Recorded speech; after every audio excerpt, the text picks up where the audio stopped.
Atos dos Apóstolos, capítulo 21. Vamos ler o capítulo todo. E aconteceu que, separando-nos deles, navegamos e fomos correndo o caminho direito e chegamos a Cós, e no dia seguinte a Rodes, e de onde passamos a Pátara. E achando um navio que ia para a Fenícia, embarcamos nele e partimos.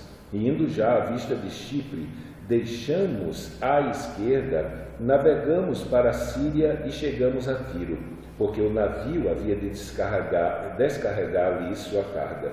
E achando discípulos, ficamos ali 7 dias, e eles, pelo Espírito, diziam a Paulo que não subissem a Jerusalém. E havendo passado ali aqueles dias, saímos e seguimos o nosso caminho, acompanhando-nos todos com as suas mulheres e filhos até fora da cidade, e postos de joelhos na praia, oramos. E despedindo-nos uns dos outros, subimos ao navio, e eles voltaram para suas casas. E nós, concluída a navegação de Tiro, viemos a Ptolemaida, e havendo saudado os irmãos, ficamos com eles um dia.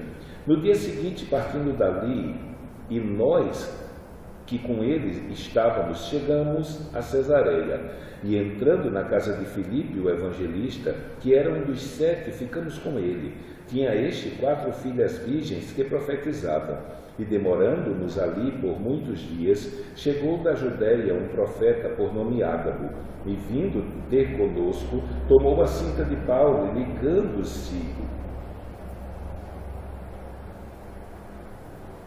e ligando-se os seus próprios pés e mãos, disse, isto diz o Espírito Santo: assim ligarão os judeus em Jerusalém o homem de quem é essa cinta, e o entregarão nas mãos dos gentios. E ouvindo nós isto, rogamos-lhe, tanto nós como os que eram daquele lugar, que não subisse a Jerusalém. Mas Paulo respondeu: que fazeis vós chorando e magoando-me o coração? Porque eu estou pronto, não só a ser ligado, mas ainda a morrer em Jerusalém pelo nome do Senhor Jesus. E como não podíamos convencê-lo, nos aquietamos, dizendo: faça-se a vontade do Senhor. E depois daqueles dias, havendo feito os nossos preparativos, subimos a Jerusalém. E foram também conosco alguns dos discípulos de Cesareia, levando consigo um certo Minasson, Chipre, discípulo antigo, com quem havíamos de hospedar-nos. E logo que chegamos a Jerusalém, os irmãos nos receberam com muito boa vontade. E no dia seguinte, Paulo entrou conosco na casa de Tiago, e todos os anciãos vieram ali, e havendo-os saudado, contou-lhes por miúdo o que por seu ministério Deus fizera entre os gentios. E ouvindo eles, glorificaram ao Senhor e disseram-lhe: bem vês, irmão, quantos milhares de judeus há que creem, e todos são zelosos pela lei. E já acerca de ti foram informados de que ensinas a todos os judeus que estão entre os gentios a apartarem-se de Moisés, dizendo que não devem circuncidar seus filhos, nem andar segundo os costumes da lei. Que faremos, pois? Em todo o caso é necessário que a multidão se ajunte, porque terão ouvido que já és vindo. Faze, pois, isso. Que te dizemos? Temos 4 homens que fizeram voto. Toma estes contigo e santifica-te com eles, e faze por eles os gastos para que rapem a cabeça, e todos ficarão sabendo que nada há daquilo que foram informados acerca de ti, mas que também tu mesmo andas guardando a lei. Todavia, quanto aos que creem dos gentios, já nos havemos escrito e achado por bem que nada disso observem, mas que só se guardem do que se sacrifica aos ídolos, e do sangue, e do sufocado, e da fornicação. Então Paulo, tomando consigo aqueles homens, entrou no dia seguinte no templo, já santificado com eles, anunciando serem já cumpridos os dias da purificação, e ficou ali até se oferecer por cada um deles a oferta. E quando os 7 dias estavam quase a terminar, os judeus da Ásia, vendo-o no templo, alvoroçaram todo o povo e lançaram mão dele. campo, clamando: homens israelitas, acudi, este é o homem que por todas as partes ensina a todos contra o povo e contra a lei, contra este lugar. E demais disso, introduziu também no templo os gregos e profanou este santo lugar, porque antes tinham visto com ele na cidade a Trófimo de Éfeso, o qual pensavam que Paulo introduzira no templo. E alvoroçou-se toda aquela cidade. E houve grande concurso do povo, e pegando Paulo, o arrastaram para fora do templo, e logo as portas se fecharam. E procurando eles matá-lo, chegou o tribuno da corte, o aviso de que em Jerusalém estava toda em confusão, o qual, tomando logo consigo soldados e centuriões, correu para eles. E quando viram o tribuno e os soldados, cessaram de ferir a Paulo. Então, aproximando-se o tribuno, o prendeu e o mandou atar com as suas 2 cadeias, e lhe perguntou quem era o que tinha feito. E na multidão exclamavam de uma maneira, outros de outra. Mas, como nada podia saber ao certo por causa do alvoroço, mandou conduzi-lo à fortaleza. E sucedeu que, chegando às escadas, os soldados tiveram de lhe pegar por causa da violência da multidão, porque a multidão do povo seguia clamando: mata-o. E quando iam a introduzir Paulo na fortaleza, disse Paulo ao tribuno: é-me permitido dizer alguma coisa? E ele disse: sabes o grego? Não és tu, porventura, aquele egípcio que antes desses dias fez uma sedição e levou ao deserto 4.000 salteadores? Mas Paulo lhe disse: na verdade que sou homem judeu, cidadão de Tarso, cidade não pouco célebre da Cilícia. Rogo-te, porém, que me permitas falar ao povo. E havendo-lhe permitido, Paulo, pondo-se em pé nas escadas, fez sinal com a mão para o povo e, feito grande silêncio, falou-lhes em língua hebraica, dizendo: vamos orar. Pai amado, nós queremos colocar a nossa vida diante de Ti, queremos pedir que o Senhor venha ser conosco. Nessa noite, o Senhor venha nos ajudar, Senhor. De maneira especial, o Senhor esteja, ó Deus, pelo Teu Espírito, iluminando o nosso entendimento e nos fazendo, Senhor, diante dessa leitura, diante desse texto, aprendermos lições que venham, ó Deus, edificar a nossa vida, Senhor, que venham servir, ó Deus, de estímulo para que nós possamos continuar correndo bem a carreira que o Senhor propôs para nós. Por isso, vem ser conosco, Senhor, nós assim te pedimos em nome de Jesus. Amém. Semana passada, quando nós estivemos expondo esse texto, ou na verdade no livro de Atos, nós fizemos uma recapitulação.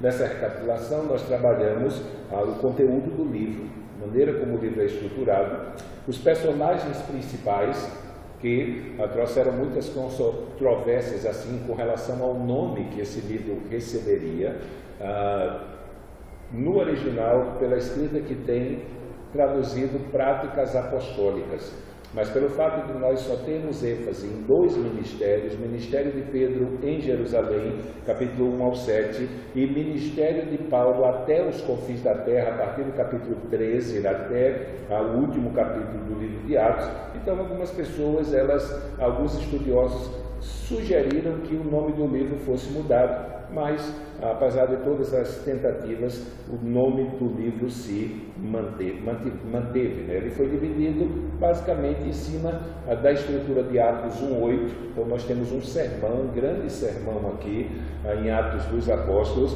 1-7, o ministério da igreja em Jerusalém, ou do Espírito Santo em Jerusalém, 8 ao 12 na Judéia e Samaria, e a partir do capítulo 13, com o advento do apóstolo Paulo, nós temos a igreja espalhando o evangelho entre os gentios e saindo daquele contexto da Ásia e adentrando a Europa agora, e o evangelho alcançando uma multidão de não-judeus. O livro apresenta a origem da igreja, uma igreja composta de... Eu gosto muito daquela maneira como é exposto no capítulo 7 de Apocalipse, de homens de todos os povos, tribos, línguas e nações, não mais o povo judeu, não mais o povo de Israel é o povo de Deus. E aí, dentro da estrutura do livro de Atos, é apresentado como o povo de Deus: os judeus, os gentios, os samaritanos e os discípulos de João Batista, aqueles que se converteram com a pregação de João Batista. E essa nova maneira de apresentar a igreja, o povo de Deus, ela é enfática, principalmente porque ela se distingue nas 4 descidas do Espírito Santo relatadas no livro de Atos. Desce sobre os judeus, depois sobre os gentios, sobre os samaritanos e sobre aqueles discípulos de João, quando Paulo chega a Éfeso. No livro de Atos, a tarefa principal da igreja é pregar o Evangelho e suportar os sofrimentos por causa da pregação do Evangelho. A igreja prega o Evangelho, pelo poder do Espírito Santo, ela é capacitada a suportar as aflições que a pregação do Evangelho iria trazer. A obra de Deus é feita no poder do Espírito Santo. Então, nesse sentido, é um grande desafio para nós, como igreja, fazer a obra. Boa parte das pessoas não fazem a obra por se sentirem incapazes. Como eu disse semana passada e disse lá em Santa Rosa, às vezes eu chego com uma pessoa e diz: olha, eu queria te desafiar a fazer isso, e ela vai dizer: pastor, quando eu estiver pronto eu lhe digo. E eu já digo para ela que ela nunca vai fazer nada para Deus a vida dela inteira. Se ela depender do dia que ela achar que está pronta. E segundo, se ela chegar para mim e disser: pastor, eu estou pronto, eu não deixo ele ir, porque ele vai fazer as coisas para Deus confiando em si mesmo e não em Deus. Então, não existe meio termo, não existe uma zona neutra. Então, a obra de Deus é feita no poder do Espírito e na direção do Espírito. E nem sempre nós percebemos, mas essa direção, ela se manifesta a partir do momento em que nós exercemos obediência ao mandado divino. Um texto muito conhecido, Gálatas 5, 16 em diante. Paulo vai dizer: andai em espírito e não satisfareis as concupiscências da carne. Então, ali é básico. Quando é que eu ando guiado pelo Espírito? Quando eu conheço a vontade de Deus e faço. É uma questão de obediência. E aí, de confiança em Deus, sabendo que Ele vai aplicar aquilo que a sua palavra revela, não apenas a respeito daquilo que está relatado, mas também a respeito da minha vida. Então, eu tenho que fazer. E o resto é com Deus. Mas se as pessoas não gostarem, eu não estou fazendo para as pessoas. E o que é que as pessoas vão achar? Eu não estou fazendo para aparecer e receber nota delas. Eu estou fazendo para Deus. E Deus vai pegar aquilo que eu faço e vai, pelo poder do Espírito, produzir obra ou fruto para o reino dele nisso. Então, no livro de Atos, a obra e a nossa responsabilidade, a nossa tarefa é realizada no poder do Espírito e na direção do Espírito. Isso a gente viu bem claro estudando a vida do apóstolo Paulo. A mensagem é básica, não fomos chamados para fazer uma mensagem, criar uma mensagem, enfeitar uma mensagem, nem achar um meio de torná-la mais atraente. A mensagem que temos que anunciar, ela deve falar sobre a vinda, a vida, a morte, a ressurreição, a ascensão e a entronização do Filho de Deus nos céus. E como consequência dessa obra consumada, a salvação é oferecida a todo aquele que, arrependido dos seus pecados, crê. Lucas 24, 44 em diante, Jesus diz para os discípulos que eles devem pregar o arrependimento para a remissão de pecados, ou para perdão. Então, a única esperança que esse mundo tem de encontrar a vida eterna, que as pessoas desse mundo têm de encontrar a vida eterna, é se os pecados delas forem perdoados. Então, nós somos chamados para anunciar em Cristo o perdão dos pecados para todo aquele que crê. Então, nesse sentido, temos uma mensagem, ela pode ser transmitida de várias maneiras. Então, trabalhamos essa realidade no resumo que fizemos. Ela pode ser trabalhada no evangelismo pessoal, ela pode ser praticada num evangelismo coletivo em público, ela pode ser exercida no templo através de pregação, nas casas através de pregação, e ainda que a gente seja posto na cadeia por causa disso, na cadeia. Paulo vai dizer que ele estava preso, mas a palavra de Deus não estava. Então, o resumo de tudo pode ser apresentado nas palavras de Pedro, quando ele diz que nós devemos estar prontos para dar razão da nossa fé àqueles que nos inquirem, que nos perguntam. E ainda que não perguntem, nós podemos ter oportunidades de partilhar sobre a nossa fé, e às vezes vai ser pessoal, às vezes vai ser em grupo, às vezes vai ser num templo, às vezes vai ser em algum outro lugar. Então não importa se é para 1, para 10, para 100, para 1000, se é na rua, no templo, em casa ou em qualquer outro lugar, a mensagem é a mesma. Eu vou falar da vinda, da vida, da morte, da ressurreição, da ascensão, da entronização de Cristo no céu, e vou dizer para as pessoas por que ele fez isso. É importante a gente dizer, porque as pessoas, na maioria dos casos, sabem por que Jesus veio, e a maioria, infelizmente, no Brasil, pensa que Jesus veio para eles ficarem ricos, para eles não ficarem doentes e para ter uma vida sem problema. É isso que as pessoas querem. É impossível ficar rico e não ter problema. Aliás, quer ter problema, invente de ficar rico. Invente de ter alguma coisa. Quanto mais se tem, mais atribulada é a vida, e a própria Escritura alerta sobre isso. Mas a mensagem é a mesma. Cristo veio e realizou toda essa obra para quê? Para salvar pecadores. Ele explicou isso nos Evangelhos e deixou isso bem claro. E aí, consequências que nós podemos enfrentar por causa da nossa obediência a Cristo aqui nesse mundo. Nós podemos receber ameaças, como os apóstolos receberam. Nós podemos sofrer perseguição, nós podemos experimentar sofrimentos físicos, podemos receber humilhação pública, enfrentar a prisão, na prisão tortura, e por não negarmos a Jesus Cristo, experimentarmos a morte. Isso é um resumo básico do que é uma vida de um crente, gente. Mas infelizmente a nossa era fez com que as pessoas elas rejeitassem qualquer possibilidade de ser crente e ter uma vida dessa vida. Mas essa é a vida que Deus estabeleceu para nós. Não apenas para o apóstolo Paulo, não apenas para os apóstolos chamados, mas para todos aqueles que foram salvos, porque a obra é feita pela igreja, tendo cada pessoa ou cada membro do corpo colocado por Deus no seu devido lugar para que o reino possa crescer. Agora, uma coisa nos chama a atenção aqui nesse texto que nós lemos, né? Aqui nós estamos chegando ao clímax do sofrimento de Paulo no que diz respeito às consequências que o Evangelho iria trazer para a sua vida. Paulo aqui, ele está indo para Jerusalém, não era uma viagem muito tranquila, e você precisa entender que naquela época trajeto em terra se fazia a pé. Só um trajetozinho que Paulo fez aqui foi de 650 quilômetros daqui para Curitiba.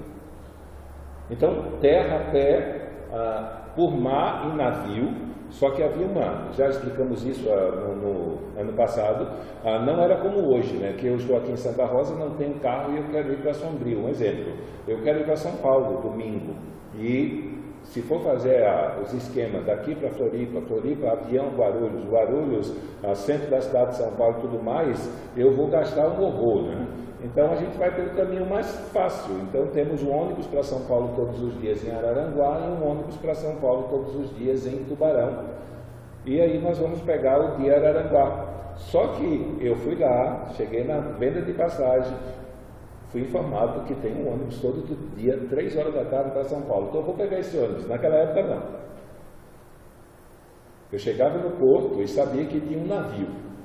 Para onde é que ele vai? Onde é que ele vai descarregar? Em tal lugar. E aí eu tinha que fazer as contas para ver se esse trajeto ficava mais próximo de onde eu não, porque eu ia pegar, porque o que determinava era a carga, então ele iria descarregar, eu tinha que descer naquele porto e procurar um navio que fosse para outro lugar, e por isso que essas viagens demoravam tanto, né? Porque você tinha que fazer um zigue-zague, pegava de um navio para outro porto, do porto pegado para outro, até nessa transição você encontrar um navio que fosse para o lugar que você queria ir. Então não era fácil a vida deles, isso trazia desgaste, isso trazia cansaço, além de todos esses problemas aqui de ameaça, perseguição. Paulo apanhou, Paulo foi preso, Paulo foi apedrejado nessa caminhada, só que ele terminou a sua jornada e disse: não, agora eu não vou parar como a gente cantou. Ele já tinha evangelizado todas as cidades conhecidas daquela região, então ele disse: não, eu quero ir para a Espanha.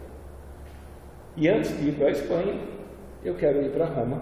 E aí no capítulo 22 você vai ver uma profecia para ele que ele iria para Roma. Só que eu acho que Paulo não esperava ir para Roma desse jeito. Ele esperava, como foi na primeira, segunda e terceira viagem missionária, com todos os problemas que teve, saindo pregando de cidade em cidade. Mas aqui dessa vez ele vai de maneira diferente. Ele vai preso, ele vai acorrentado no navio. Só que no texto que nós acabamos de ler, nós podemos tirar algumas lições da vida do apóstolo Paulo que certamente servem para nos estimular. A primeira lição era a determinação do apóstolo Paulo em fazer a obra de Deus. Determinação essa que os irmãos das igrejas não tinham, determinação essa que Lucas não tinha, o que escreveu o Evangelho e o livro de Atos. Determinação essa que um exemplo, um apóstolo um diácono como Filipe, daqueles 7, e a sua família não tiveram. Porque o que nós vemos no capítulo 21 é que por causa de todo esse perigo que envolvia o ministério do apóstolo Paulo, os irmãos da igreja, os líderes da igreja dizendo para Paulo: não vá para lá. Apesar de Deus estar dizendo para Paulo: vá para lá. Então essa história de que o problema do sofrimento é um problema universal atual não é verdade. Lá na igreja primitiva, em alguns lugares, as pessoas não queriam experimentar sofrimento por causa de Cristo. Para algumas pessoas não valia a pena sofrer por causa de Cristo, mas Paulo é um exemplo de como nós devemos lidar com essa situação. Tanto que no texto que nós lemos, chega um momento em que eles dizem que não conseguiam convencê-lo de maneira nenhuma, então simplesmente eles colocaram na mão de Deus para que a vontade de Deus fosse feita. Mas é normal, por uma questão de senso de preservação, nós queremos nos desviar de qualquer coisa que possa trazer sobre nós algum tipo de pressão, algum tipo de dor, algum tipo de sofrimento, algum tipo de perigo, inclusive risco de morte. Mas quando isso diz respeito à vontade de Deus, então essas coisas precisam ser deixadas de lado. Então Paulo foi alguém que ele estava determinado a prosseguir adiante, fazendo a obra de Deus, não importando o que viesse contra ele lá na frente. E lembra que não é só a profecia de Ágabo aqui no capítulo 21. Lá no texto que abrimos o culto hoje, quando ele está falando para os presbíteros de Éfeso, ele diz no versículo 22, 23 e 24, que a única coisa que ele sabia era que o Espírito Santo revelava que de cidade em cidade lhe esperavam cadeias e tribulações. E aí Paulo simplesmente não faz como os irmãos das igrejas, apesar da acolhida, apesar do cuidado demonstrado, da preocupação demonstrada, mas eles quiseram se opor à vontade de Deus. Muito parecido com aquela turma, os irmãos de Jesus. Jesus sai pregando e aí ele está numa casa lá e sai Maria e os irmãos de Jesus atrás deles para prendê-lo, para trazê-lo de volta para casa, porque eles diziam: ele está com o parafuso solto, ele está louco, então vamos pegar ele e trazer ele de volta para casa. E é justamente naquele momento em que Maria chega com os irmãos de Jesus, os filhos dela, na porta da casa que Jesus estava, que chega alguém lá e diz: olha, tua mãe e teus irmãos estão aí fora. Eles estavam lá para impedir Jesus Cristo de fazer a obra que ele veio fazer. E Maria estava no meio. Maria veio se converter depois da morte de Jesus Cristo. depois da morte e da ressurreição, como também seus irmãos. Então, nesse sentido, Paulo está enfrentando uma coisa parecida aqui. Vai para Jerusalém, vai sofrer em Jerusalém, mas os irmãos estão querendo que ele fuja do sofrimento. Mas ele não, ele tinha uma determinação. Ele tinha consciência plena de que a vontade de Deus era a melhor coisa a ser feita, ainda que para isso ele tivesse que perder a sua própria vida. Então, nem sempre os crentes vão conseguir acompanhar a mesma determinação. Hoje eu estava falando com um pastor, e é complicado, né? Na igreja a gente tem que aprender a lidar com isso. Acontece alguma coisa com o membro se desvia, o membro dá problema, cai em pecado, aí sempre cai a culpa nas costas do pastor que não visitou. Eles sempre usam esse hábito, né? Que o pastor não está dando acompanhamento e tal. Eu estava dizendo para um pastor hoje que ele está enfrentando esse tipo de coisa, e eu disse para ele: olha, não te preocupa. E eu perguntei para ele: quem é o maior pastor da Bíblia? Ele pensou e fez: Jesus. Quem é o maior pregador? Jesus. E o maior mestre? É Jesus. E o maior apresentador, se pensar nessa perspectiva, é Jesus. Mas Judas traiu ele. Depois de ser acompanhado, ensinado, apacentado durante 3 anos e meio. Então sempre vai acontecer isso. Paulo, apesar de tudo que os irmãos viram dele, e no apelo dele do capítulo 20, ele pediu para que as pessoas olhassem para ele e tivessem ele como exemplo a se seguir. Os presbíteros lá de Éfeso, que estavam reunidos com ele em Mileto, mas simplesmente eles não olharam para a mesma direção, eles não compreenderam a mesma coisa. Então, Paulo era determinado. Num texto como esse, olhando para a vida do apóstolo Paulo, talvez a melhor lição que nós possamos aprender é justamente isso: uma vida determinada a prosseguir, apesar de qualquer tipo de ameaça e de perigo apresentado, para fazer a vontade de Deus. Por que nós dizemos isso? Dizemos isso pensando em Mateus capítulo 5, verso 10 em diante. O que Paulo está enfrentando aqui é o que Jesus ensinou em primeiro plano no grande discipulado dele aos discípulos, lá registrado no capítulo 5, 6, 7 de Mateus. Ele começa com as bem-aventuranças, primeiro falando da experiência de conversão de alguém, depois da experiência de serviço, e a consequência do serviço em fidelidade a ele, pregando a paz, era ser perseguido por causa da justiça. E aí ele vai dizer para os discípulos: bem-aventurados sois vós, quando vos perseguirem, injuriarem e mentindo, disserem todo mal contra vós por minha causa. Quando nós estamos sofrendo por causa de Cristo, por causa do Evangelho e por causa da fidelidade a Ele, como devemos nos sentir? Jesus diz: se alegrem e exultem, porque grande é o vosso galardão nos céus. Há uma recompensa reservada para aqueles que estão fiéis. E se tiveram que sofrer por causa da sua fidelidade a Deus, o sofrimento vale a pena, por causa da recompensa que está reservada para nós. Paulo, Romanos 8,18, ele falando sobre isso, ele diz: porque as tribulações do tempo presente não podem ser comparadas à glória que há de ser revelada em nós no porvir. Por isso o escritor aos Hebreus diz que a carreira tem que ser corrida olhando para Jesus. Não pode tirar os olhos dele. E na hora do sofrimento, ele vai dizer, eu acho, verso 4 ou 5 do mesmo capítulo, em Hebreus capítulo 12, que temos que olhar para ele. Ele suportou a afronta. Ele suportou com gozo a dor.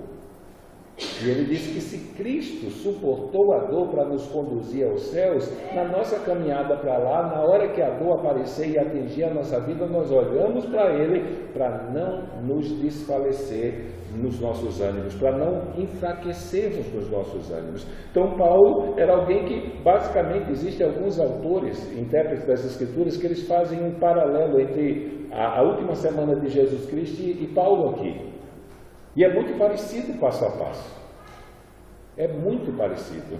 Então, nesse sentido, Paulo ele estava determinado. Aqui existe alguém que de verdade buscava em primeiro lugar o reino de Deus e a sua justiça. Nada, absolutamente nada, conseguia impedir esse homem. Aliás, tivemos uma coisa que quase o fez: o espinho na carne. Ele por 3 vezes pediu a Deus para tirar esse espinho. Isso foi um momento de fraqueza. Era um ser humano normal, um homem, pecador também como nós, sujeito às mesmas fraquezas, e aí ele é relembrado ali de que tudo aquilo que Deus havia feito na vida dele até aquele momento, Deus havia feito pela graça. Paulo não tinha chegado até ali por causa dele, ou por causa da força dele, ou por causa da sabedoria dele, ou qualquer outra coisa.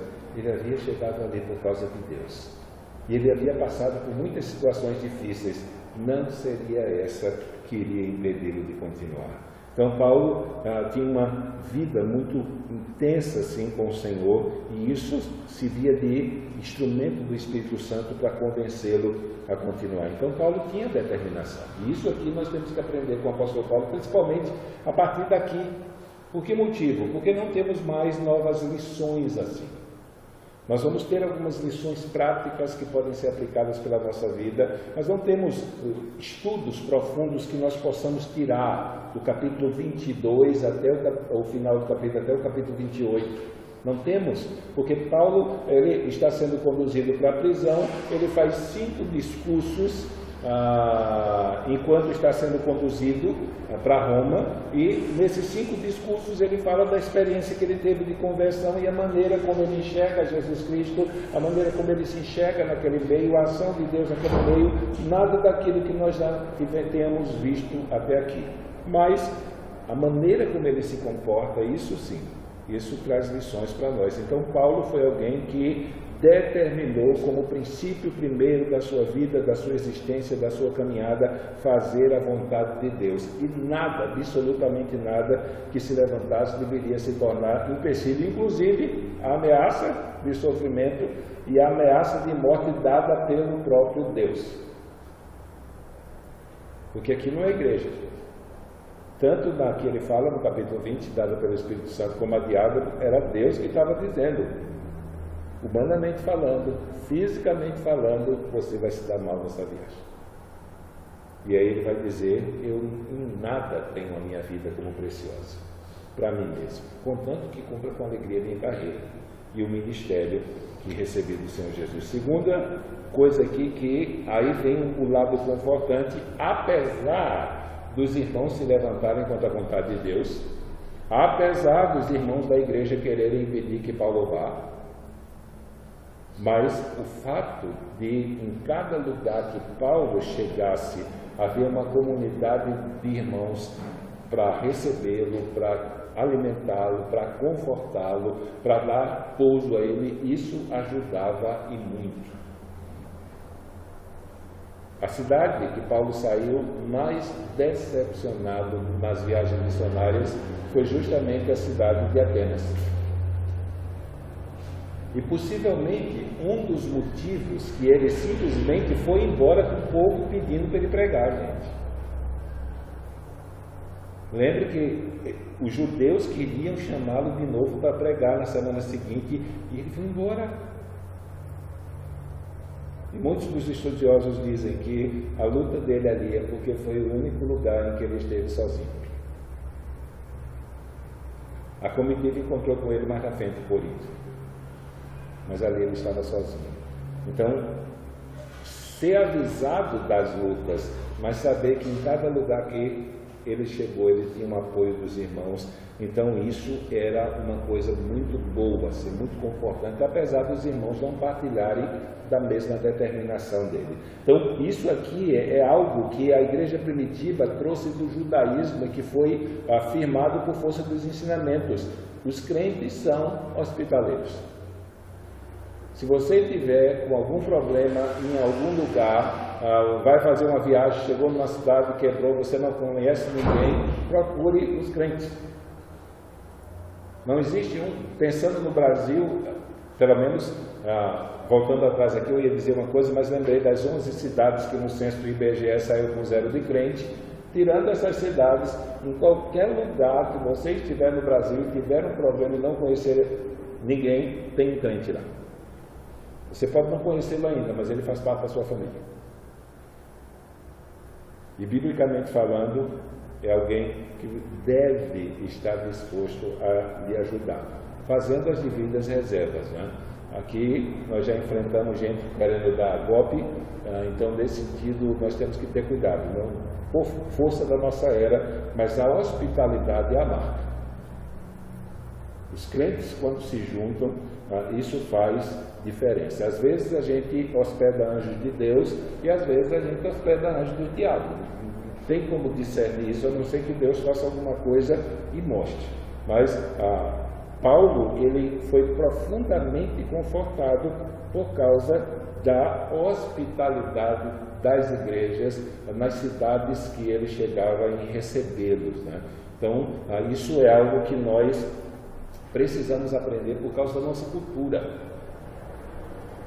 Nós vivemos num mundo e numa cultura profundamente individualista. E não é normal, até no meio da igreja, você encontrar pessoas que não gostam de ser visitadas. A gente às vezes lida com isso no ministério, de pessoas que elas acham bom viver sós. Elas não sentem falta de irmãos da igreja visitando elas, e aí por diante. E nem tampouco se dispõe a fazer visita para os outros. E esse problema da cultura aqui eu experimentei quando eu cheguei há 15 anos.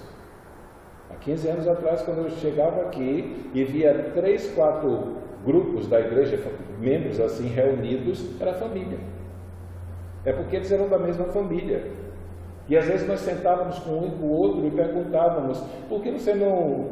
que a gente visitava e as pessoas reclamando que estavam sós, por que você não visita o irmão fulano, ou a irmã fulana, ou a família tal? Porque eu não quero incomodar.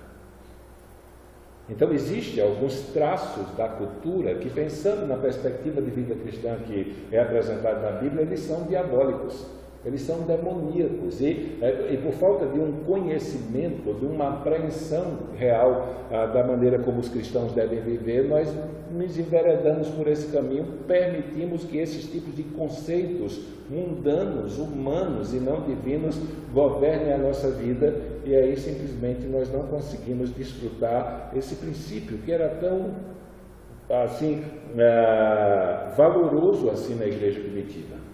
Desde o princípio, se converter naquela época era símbolo de ser expulso de casa. Se converter naquela época era símbolo de ser demitido do trabalho.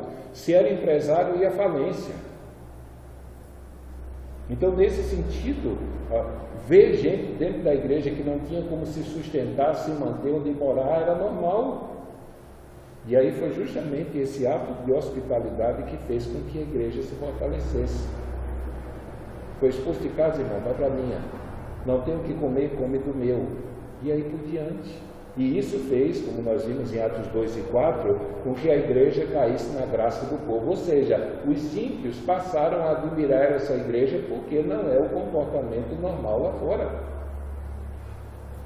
Não é. Não é aquilo que nós vemos. Nós vivemos num mundo que é cada um por si, Deus por todos. E Deus não está nesse negócio, nem nesse conceito. A igreja é um corpo. Então aqui, onde quer que Paulo chegasse, ele tinha uma família. Ele tinha um conjunto de irmãos que o recebia, que o dava pouso, que o hospedava, que o alimentava, e apesar daqui não haver um registro, que o ajudava também. Paulo era alguém que vivia de ofertas, como a gente chama, missionárias. Nós temos poucos registros assim, de Paulo falando que recebeu, mas ele recebia a oferta das igrejas para que ele pudesse continuar a realizar a sua obra. E nesse intento de ir para Roma, ele queria justamente ir para Roma para que Roma se tornasse para ele o que Antioquia era na primeira, segunda e terceira viagem missionária. Que ele não apenas pudesse abençoar os irmãos, conhecer os irmãos, passar um tempo com os irmãos, mas que os irmãos se unissem e tornassem Paulo o seu missionário oficial e sustentasse Paulo nessa labuta dele de pregar o Evangelho à Espanha. Então, sem esse senso de hospitalidade, sem essa abertura para que a igreja possa conviver com a igreja, independente do lugar onde congrega e aí por diante, é impossível expressar o amor incondicional de Deus através das nossas vidas. Principalmente porque lá em Tiago há esse contexto e em 1 João também. Se você vê o seu irmão carente do cotidiano, e aí a carência é o que vestir, o que comer e onde morar. E tendo como ajudá-lo não faz nada, então Tiago diz a sua fé é falsa e o João diz o seu amor também é falso.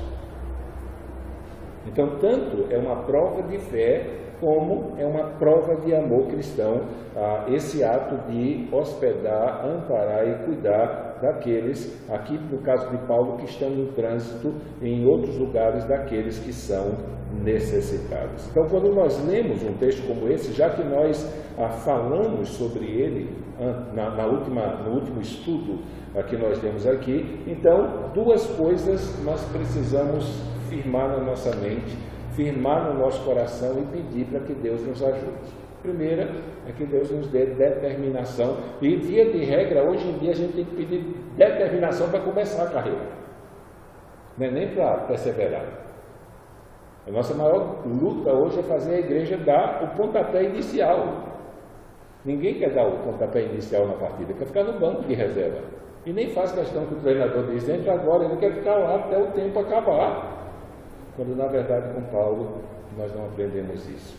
Segundo, nós sabemos que nós temos uma família espalhada pelo mundo. Então não existe um só lugar em que nós tenhamos necessidades que nós não possamos contar com aqueles que foram salvos. E aí, pensando naquilo que nós vimos nessa passagem antes de sairmos de férias do ano passado, 4 coisas estão expostas de maneira clara. Primeiro, é que o anúncio do Evangelho vai produzir nos ouvintes 2 reações: alegria, compreensão nos regenerados. Quem foi salvo vai lhe amar, quem não for salvo vai lhe odiar. É os 2 lados de moeda. A pregação do Evangelho para um pecador pode causar 2 reações: quem se converte lhe ama, quem não se converte lhe odeia. E aqui nós vemos versículo 17, versículo 27, Paulo chega em Jerusalém e é amado pelos crentes. Paulo chega em Jerusalém e é odiado pelos falsos convertidos e pelos judeus. Por que motivo? Por um único motivo: a pregação do Evangelho. Segundo, não existe atitude que as pessoas possam ter conosco que possa fazer com que aquilo que Deus quer que nós façamos não aconteça. Então aqui eles se opõem a Paulo, e a ideia deles é que eles querem matar Paulo mesmo, mas Deus se utiliza dos seus instrumentos. E aqui eu acho interessante que Deus se utiliza como instrumento de milagre o poder secular.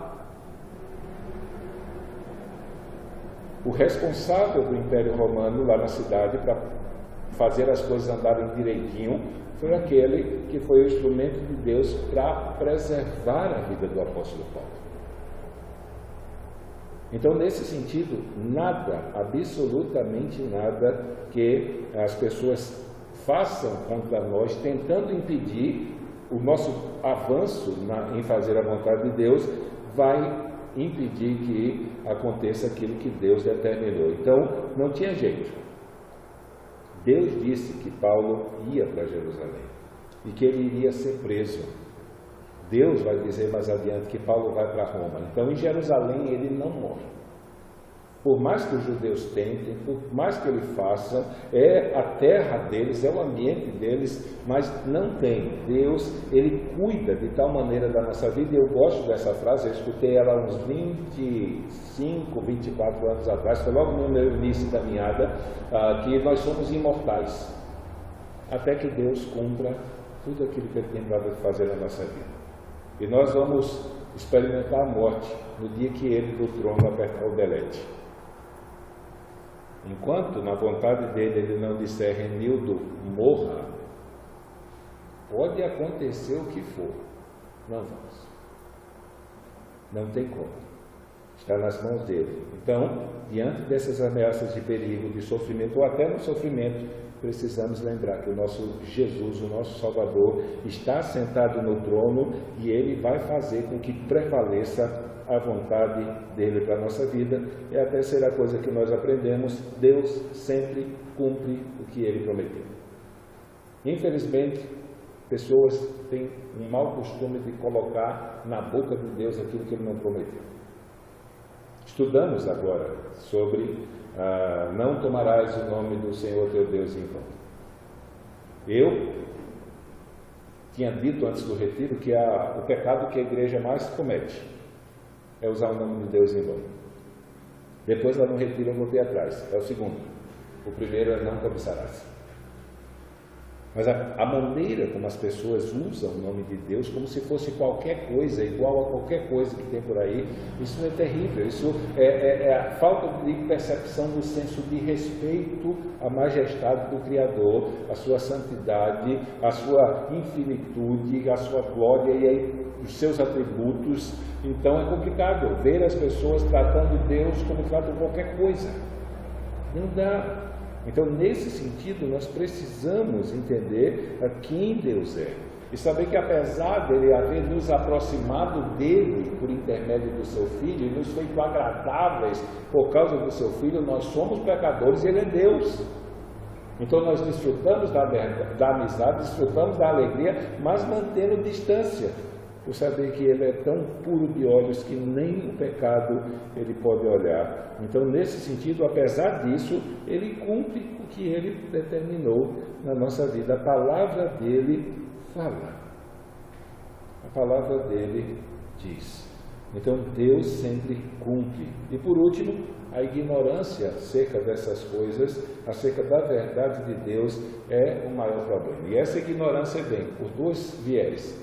Primeiro, a falta de conhecimento do que está escrito, e a segunda, por falta de conhecimento do que significa estar escrito.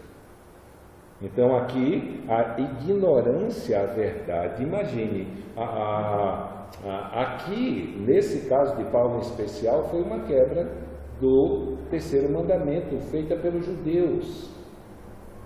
Quem estava no retiro aqui viu, né, a questão da fofoca, né? A fofoca, ou a notícia falsa.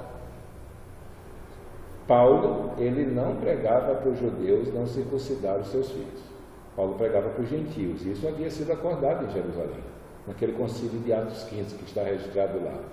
Só que os fofoqueiros, e aí você sabe como fofocar é, né? Ela entra por aqui de um jeito e sai por aqui de outro, e espalharam que Paulo estava pregando para os judeus abandonarem Moisés. É certo que o tempo todo Paulo estava dizendo que eles não deveriam colocar sua confiança na lei. Tanto judeus como gentios, para serem salvos, eles tinham que crer em Jesus Cristo. Mas, infelizmente, uma notícia falsa fez com que todo esse problema fosse restabelecido. A igreja estava tentando apagar o fogo, e aí vem os judeus de fora e diz: olha, ele está pregando, é ele mesmo, é esse aí. E aí, por força dessa instrumentalidade, aí Deus não resolveu tirar sua mão, porque ele havia dito que isso ia acontecer. Imagine, até a igreja de Jerusalém estava querendo impedir que acontecesse o que Deus disse. Eles estavam querendo livrar Paulo. Paulo, tu vai lá. Na verdade, quem está fazendo a leitura bíblica, nós lemos há cerca de 2, 3 dias atrás esse voto aqui. O cara ia lá, fazia voto de nazireado, e aí ele fazia o voto. Normalmente ele estabelecia um prazo, e aí quando ele estava terminando o voto, durante uma semana, ele teria que se purificar. Ele se consagrava, se abstinha de um monte de coisa, e ao terceiro dia ia no templo. Depois ia ao sétimo, e ao sétimo dia ele oferecia um sacrifício pelo seu nazireado. Só que tinha gente pobre que não podia dar os bezerros lá que era pedido. Então, um judeu que tivesse posses poderia ir lá e pagar para que eles pudessem fazer o voto e dar os animais para o sacrifício. Isso era sinal de espiritualidade. Então, foi esse sacrifício do nazireado que eles disseram: olha, Paulo, se tu for lá e fizer isso, o povo vai olhar e dizer: está vendo, era notícia falsa. O problema é que Deus disse que ele ia ser preso e algemado. E a igreja estava caminhando por outra direção. Deus vai lá e seca aquele povo. Deus vai lá e permite que aqueles loucos lá da Ásia viessem e se defrontassem justamente com Paulo. Deus não conduziu a mentira deles, dizendo que Paulo introduziu um gentil no templo. Deus não estava na mentira deles. Eles eram culpados daquilo. Mas o plano de Deus para Paulo não poderia ser frustrado. E esse plano incluía o sofrimento por causa do Evangelho. Paulo não podia escapar disso. Lembra da conversão? Ele já manda Ananias lá, e a mensagem de Deus para o novo convertido foi: importa que ele saiba o quanto deve sofrer pelo meu nome. Em meio a todas essas expectativas, nós temos que aprender com Paulo a sermos determinados. Vamos ter, como qualquer outro nessa vida, momentos de dificuldade, momentos de luta. O crente não é isento de luta, de problema, de sofrimento, porque encontrou a Cristo. Ele é premiado. Porque quando temos Cristo, temos motivo para nos manter estáveis, seguros, felizes e com esperança, ainda que diante dos nossos olhos esteja o caos. Isso faz parte da carreira. Isso faz parte desse mundo corrompido. Mas uma coisa nós sabemos, e os outros que não têm Cristo não sabem, é que Deus tem algo maravilhoso para nós no final da jornada.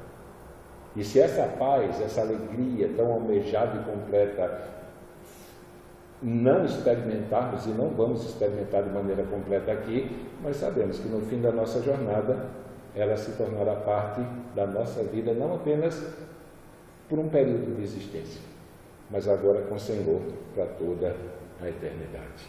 Então, aprendemos a ser perseverantes, persistentes em fazer a vontade de Deus, e como Igreja de Cristo temos que demonstrar esse ato de hospitalidade, amparando aqueles que de alguma maneira estão em necessidade, a fim de que a obra de Deus possa continuar a sua jornada. Por isso vamos orar. Vamos pedir a Deus que nos ajude.